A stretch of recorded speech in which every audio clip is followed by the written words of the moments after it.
मैं पहला एक सियासी सवाल कर देता हूँ, क्योंकि आपकी सियासत का हवाला भी उतना ही नहीं बड़ा है जितना कानून का। हुजूर, क्या लगता है आपको, क्या क्राइम है? कुछ नज़र नहीं आ रहा या क्लैरिटी नज़र नहीं आ रही कि आपको लगता है कि क्योंकि अब जरदारी साहब भी जो है इसमें पूरी तरह इसमें आ गए हैं, मुतहरक हो गए हैं, तो आपको लगता है ये नो कॉन्फिडेंस जो है ये कामयाब हो जाएगी? दो बातें मैं पहले अर्ज कर दूं। इब्तिदान आप समझे कि पहली तो बात यह है कि किसी भी आप पाकिस्तानी से पूछ लें या पाकिस्तान के बाहर बैठे हुए किसी भी मुबस्सर से, किसी भी तज्जियाकार से आप खुद आपस में देख लें, पाकिस्तान में मेरी एक बात याद रखें, मैं कई दफा कह चुका हूँ, पाकिस्तान में माजी के अलावा कोई पेशेनगोई नहीं की जा सकती। अच्छा, you can predict nothing but the past. तो जो भी हो, कोई शेख रशीद की तरह फड़ मार रहा हो, कुर्बानी से पहले कुर्बानी ला रहा हो, मुसद्दिक मलिक की तरह जरा शराफत से कोई बात कर रहा हो, पर प्रिडिक्शन कर रहा हो, ये यूं हो जाएगा, ये हो जाएगा, वो हो जाएगा। पाकिस्तान डिफाई करता है हर प्रिडिक्शन को, पाकिस्तान की सियासत और पाकिस्तान के लोग हर चीज को। जो आज सोच रहे हैं कि फलां पसपा हो जाएगा, वो कोई पता नहीं। वो पसपा ही के 5 दिन बाद वो जब नए रूप में उठे तो उभरे तो वो 50 फुट का हुआ। तो एक तो ये बात है। ठीक। दूसरी बात ये है कि ये जो मामला है जिसका आप जिक्र खास करना चाहते हैं इसमें, कि जरदारी साहब भी अब इसमें आ गए हैं। जरदारी साहब का मशवरा अगर पहले माना जाता, पीडीएम मानती, और पीडीएम उस वक्त बड़े जोम में थी, तो उनको बेहतर, उनके लिए बेहतर होता। अभी भी इख्तलाफात हैं, कोई बात ज़हन पूरे मिले नहीं है, क्योंकि हमारी राय ये सूबे में पहले करना चाहिए वोट ऑफ नो कॉन्फिडेंस। अगर करना है तो पहले सूबों में करना चाहिए, बाद में पंजाब में पहले करना चाहिए, बाद में सेंटर का। वो फिर कमजोर हो जाता है। ये बड़ा एक ऐसा थ्योरम है जिसको कभी बैठ के समझेंगे तारीख के हवाले से। ये अर्थशास्त्र में भी दिया गया है, और कि पहले बाहर की चौकियों को आप कमजोर करते हैं, फिर सेंटर में आप आमना सामना का मकाम बनाते हैं, आमने सामने का। ये जो पीडीएम वाले हैं, ये तो मेरा ख्याल है ज्यादा जल्दी में है कोई हलवा खाने की, बहुत जल्दी है। और कभी ये कह देते हैं कि कल और क्या तारीख थी, 10 सितंबर को या 8 दिसंबर को, या आर या पार। फिर 8 दिसंबर को कहते हैं 13 तारीख को या आर या पार। और ये इस तरह इसको तेजी से ये समझते हैं सारे मामलात हो सकते हैं, तेजी से ये मामलात नहीं होते। अब इनको ये यकीन जरूर हो गया है पीडीएम को, और उनके एक लीडर ने नहीं, उनके बड़े और काफी मोतबर लीडर ने। एक तो लीडर ऐसे हैं जो वैसे ही बात कर देते हैं, और वो तो गालम गलोच ग्रुप है, गालम गलोच ब्रिगेड जो इन्होंने बनाया था, और जिसके बारे में बड़ी पहले से 4 साल पहले 5 साल पहले से मैं निशानदेही करता आ रहा हूँ। पर वो ग्रुप है, वो इस किस्म की बातें कर देते हैं, जी बस हमने उड़ा देना, सब सफाया कर देना और फिर ये हो जाना। अब वो कहने पे ये बात कहने पे मजबूर हो गए, कहने पे, सिर्फ तस्लीम करने पे इनसे नहीं, बल्कि खुद कहते हैं, अपनी जबान से कहते हैं, दूसरों को उस पे माइल करने पे आ गए हैं कि जनाब अंपायर की उंगली खड़ी होने वाली है।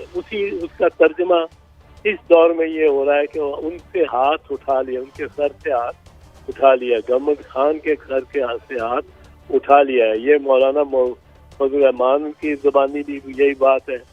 ये हत्ता के मैं समझता हूँ ऐसा शाइस्ता गुफ्तगू जो है शायद खाकान अब्बासी, उसकी ज़बान पे बार बार आ रहा है कि जी उन्होंने हाथ उठा लिया, बस चेंज हो गया जी। और वो तो कहते हैं जो राना सनाउल्लाह साहब, वो कहते हैं जी बस रियासत ने जिस दिन हमें कहा तो हम मूव कर देंगे, उस दिन मूव करेंगे। तो ये तो अब सिर्फ इस पे ही इंतजार कर रहे हैं कि इस्टेब्लिशमेंट क्या इनको हुक्म देती है। जो एस्टेब्लिशमेंट हुक्म देती है वो ये करने को तैयार है, वरना इनके पास तो कोई स्ट्रेटजी नहीं है। स्ट्रेटजी अगर किसी के पास अभी भी है तो मैं एक बात आपको करता रहता हूँ ये भी कि keep an I on chairman Bilawal Bhutto Zardari. बिल्कुल उस ठीक। पे देखें वो इस सारे मामले में फिर भी शाइस्तगी से चल रहा है। जलसे में जरा गर्म तकरीर होती है, बिल्कुल होती है, असेंबली में बड़ी ठंडी तकरीर होती है। कल परसों आप उनकी तकरीरें सुन रहे हैं बड़ी बगैर किसी, तो आप देखें उसकी छोटी सी चोट ने कितना बड़ा जख्म लगाया। उसकी छोटी सी चोट थी जब उसने प्राइम मिनिस्टर इलेक्ट के सामने के आगे एक एस लगा के प्राइम मिनिस्टर सिलेक्ट कह दी। ये एक छोटी सी चोट थी, हंसते हंसते लगा दी और खुद प्राइम मिनिस्टर इमरान खान ने उस पर तालियां बजा दी। और ये उस किस्म की चोट थी जो हाउस ऑफ कॉमन्स में होती है, एक नरम थी, नरम सी बात, नरम बात में एक बड़ी गहरी बात, बड़ी उन्होंने बड़ा इस पे प्लाडिट्स भी और उनकी तारीफ भी हुई। एक सवाल मैं कर दूं फिर, ये बताइए फ्लोर क्रॉसिंग का क्या कानून है? क्या पीटीआई के लोग जाके उधर वोट दे सकते हैं, एब्सेंट हो सकते हैं? एब्सेंट होंगे तो कानून क्या करेगा? नहीं, पीटीआई के वोट अगर तो एतजाज साहब, मैं जरा इस सवाल को मजीद आसान कर दूं। एतजाज साहब, काबिल एहतराम एतजाज साहब, मैं सिर्फ ये सवाल और आसान कर दूं। पीटीआई के लोग, पंजाब असम्बली में अदम धमात आती है, पीटीआई के लोग अगर जाके फ्लोर क्रॉसिंग करते हैं वो वोट काउंट होगा नहीं होगा?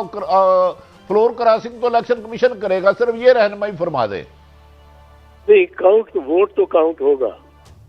वोट के ना काउंट होने का इसमें नहीं है। पहले होता था कि वोट जो माइनॉरिटी में हो, एक पार्टी के माइनॉरिटी ग्रुप बन जाए, उसमें फॉरवर्ड ब्लॉक बन जाए, तो माइनॉरिटी के वोट जो है पार्टी के वो सारे काउंट ही नहीं होते। लेकिन अब ये नहीं है, अब वोट काउंट होता है, वोट पड़ता है, पर वो मेंबरशिप से जाता है। 3 ग्राउंड पे अगर वोट पार्टी के फैसले के खिलाफ एक एमएनए या एमपीए करता है या सेनेटर, तो सेनेटर को तो खैर election of the prime minister में नहीं आते, पर number 1 election of the prime minister और the chief minister, number 2 constitutional amendment पे, और नंबर 3 बजट पे। बजट, इन तीनों में से अगर कोई और वोट हो, मिसाल के तौर पे मछलियों की फरोग, मछली पाल इंडस्ट्री पे कोई वोट हो, तो एक लॉ बना हुआ हो, उसमें लॉ में या नया लॉ बनाया जाए, उसमें वो वोट खिलाफ देता पार्टी के, वो दे सकता है, उसको कोई वो सीट लूज नहीं करता। ज्यादा से ज्यादा पार्टी में नापसंदीदा समझा जाता है, लीडरशिप के आईज में वो गिर जाता है कि नजरों में, लेकिन वो सीट लूज नहीं करता। पर इन 3 वोटों में किसी एक पे वो वोट पार्टी के खिलाफ देता है, वो पीटीआई का होगा, वो अगर खिलाफ देगा तो उसकी सीट चली जाएगी। उसके नवाज इमरान खान को चाहे हटा दिया ख्वाह, लेकिन अगर पार्टी के पीटीआई के खिलाफ उसने वोट दिया तो आईन का ये तकाजा है कि उसकी सीट वो उसके बाद मेंबर नहीं रह सकती।